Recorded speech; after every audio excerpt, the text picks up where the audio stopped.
প্রবাসে থাকাকালীন সময় এই কালো মেয়েটিকে মোবাইলে বিয়ে করেছিল এই ব্যক্তি। যদিও সে জানতো না মেয়েটি কালো, কারণ জানবে কিভাবে, সে তো বিয়ের সময় মুখে মেকআপ নেওয়া ছিল। এখন সামনাসামনি দেখার পরে কোনোভাবেই এই মেয়েটিকে নিয়ে সংসার করতে চাচ্ছে না এই প্রবাসী ব্যক্তি। বিস্তারিত আমরা তাদের কাছ থেকে জানার চেষ্টা করব। ভাই, মূলত ঘটনাটি কি হয়েছিল একটু বলেন। আরে ঘটনা ভাই আর কি ঘটবি ভাই, ঘটনা তো অঘটনা ঘটা ফেলাইছি রে ভাই। আমি যখন তার সাথে মোবাইলে রিলেশন করছি, মানে প্রেম করছি, আমার তো দেখে সেই ভালো লাগছিল ভাই।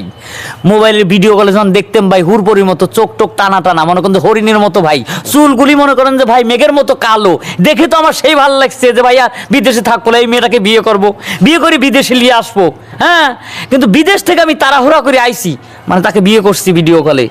ভাল লাগছে যে আমার বউ, ঠিক আছে, আইসে দেখে যে ভাই মিলতেছে না, কালার হাতে মানে চেহারাতে কোনো কিছু ভাই মিল নাই, কালো পাগল কালি মতো। মূলত যখন বিয়ে করেছিলেন তখন তো মোবাইলে দেখেছেন সুন্দর, এখন কালো হলো কিভাবে মূলত? সেটাই তো আমি বুঝতেছি না। সে তাহলে অবশ্যই মেকআপ করেছে না, ফিল্টার মারিছে। ফেস কাটিং তো খারাপ না, ফেস কাটিং ভালো, ঠিক আছে, কিন্তু কালো তো ভাই আমার বউ কালো হলে হবি লয়। আমি টুকা দেবো যাতে শরীর রক্ত বাইর হয়, কারণ আমি বিদেশি থাকে, বিদেশি মাল দিয়ে আমি অভ্যস্ত। মাল হওয়া লাগবে বিদেশির মতো, বোঝেন নাই বিষয়টা? দেখছেন ভুদা ভুদা চেয়ারটা দিয়েছে ভাঙা। দর্শক আপনারা দেখতে পাচ্ছেন, জি দেখেন, মালও ভাঙা, বউ ভাঙা, চেয়ারটা ভাঙা। এ বললি তো ভাই আমার সংসার উত্তেজিত হয়ে না, একটু বসেন, একটু বসেন। দর্শক আমরা দেখতেই পাচ্ছি এই মুহূর্তে এই ভদ্রলোক খুব উত্তেজিত, কারণ উত্তেজিত হওয়াটাই স্বাভাবিক।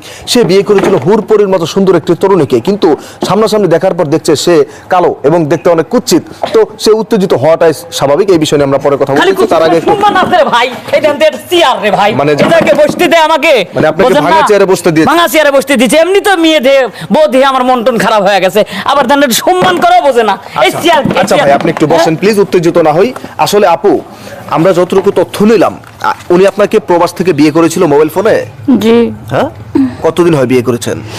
বেশি দিন হয় নাই, 6 মাসের মতন হয়েছে। এখন উনি চলে আসছে আপনাকে নিয়ে যাওয়ার জন্য, এখন উনি আপনাকে নিচ্ছে না কেন? কারণটা কি বিস্তারিত একটু বলেন আমাদের।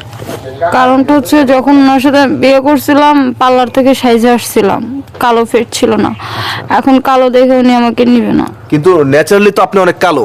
হ্যাঁ, আমি ন্যাচারালি কালো। এখন মানে কি পরিমাণ মেকআপ নিয়েছেন যে আপনাকে হুরপরির মতো দেখতে লেগেছিল? মেকআপ এই যে 2-3 হাজার টাকার মেকআপ নিয়েছিলাম মুখে। আচ্ছা আচ্ছা, এখন এই যে আপনারা যে ঘটনাটি ঘটালেন, আপনি ন্যাচারালি দেখতে কালো, এই প্রবাসী ব্যক্তিকে বিয়ে করার জন্য মোবাইল ফোনে তার সাথে ভিডিও কলে কথা বলেছেন মেকআপ করে, এখন উনি যে আপনাকে নিয়ে সংসার করতে চাচ্ছেন, এখন আপনি কি করবেন? কালোকে আমি ইচ্ছা করে হয়েছি, কালো তো আমাকে বানাইছে, তাই না? আমি তো ইচ্ছা করে কালো হই নাই, কে আর বানাইছে? উপর আল্লাহ তাআলা বানিয়েছে। এখন এই যে আপনার স্বামী আপনাকে দেখার পরে আপনাকে নিয়ে সংসার করতে চাচ্ছে না, আপনাকে ডিভোর্স করে চলে যেতে চাচ্ছে, এই বিষয়টি নিয়ে কি বলতে চান? আপনার মনে দুঃখ কষ্ট রয়েছে? কেন যাবে? সে আমাকে বিয়ে করছে, সাইডে যাবে কেন? আমাকে নিয়ে সংসার করবে, আমি যাব না। দর্শক আপনারা দেখতেই পাচ্ছেন এই বোনটি কিন্তু কান্নায় এক ধরনের ভেঙে পড়ছে। আমরা একটু ওনার মায়ের কাছ থেকে জানার চেষ্টা করবো। আসলে আন্টি, এইখানে যে ঘটনাটি ঘটেছে, আপনার মেয়ে তো দেখতে অনেক কালো, তো আপনার মেয়ের জামাই তো প্রবাসে থেকে বিয়ে করেছে মোবাইল ফোনে দেখে, তাকে বাস্তবে দেখেনি। এখন বাস্তবে দেখার পরে তো আপনার মেয়েকে উনি নিতে চাচ্ছে না, এই বিষয়ে আপনি কি বলতে চাচ্ছেন? অহন মনে করেন বাজার মেয়ে তো বিয়া দিছি, অনকার যুগে তো সবাই তো বউরে পালারি না সাজা করে, অন হেডা দেখে তো হ্যাঁ পাগল হয়েছে, হ্যাঁ ই কথাবার্তি কয়ে হয়েছে। অন তো মনে করেন বিয়া শাদি দিছি, অন মেয়ে তো হয়েছে মনে করেন আমার কালো হয়েছে আল্লাহর দানের জিনিস, আল্লাহর উপরে তো গুটি কাটি তো কেউ করা পারে না। অহন এটা যখন হয়ে গেছে গা, অহন জামাই বাবার জিরে কইতাছি বলে বাজান যাও বে, তো হয়ে গেছে, সুন্দর নিয়ে তো সবাই খায়, কালো নিয়ে কয়জনে খায়, তুমি বাজান সংসারটা করো।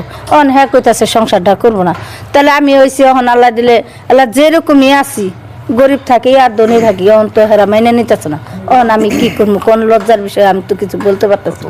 দর্শক আপনারা দেখতেই পারলেন আজকের ঘটনাটি। আজকের ভিডিওটা আমরা শুধুমাত্র এই কারণে বানিয়েছি, দেখেন এইরকম ঘটনা অনেক ঘটে থাকে সাধারণত, প্রবাসীদের টার্গেট করে এরকম অনেকেই এই ঘটনাগুলো ঘটে, বা প্রবাসী না হোক, যেমন বিয়ের জন্য মেয়ে দেখতে গেলে, পাত্রী দেখতে গেলে সেখানে মেয়েদেরকে অতিরিক্ত মেকআপ করিয়ে সুন্দর বানিয়ে তারপরে উপস্থাপনা করায়, কিন্তু পরবর্তীতে একটা সময় এই সৌন্দর্যের বিষয়টি নিয়েই কিন্তু ঝামেলা সৃষ্টি হয় সংসারের মধ্যে। তো এই বিষয়গুলো আপনারা অবশ্যই ত্যাগ করবেন, এই জন্যই আমার আজকের ভিডিওটা তৈরি করা। সবাই ভালো থাকবেন, ধন্যবাদ।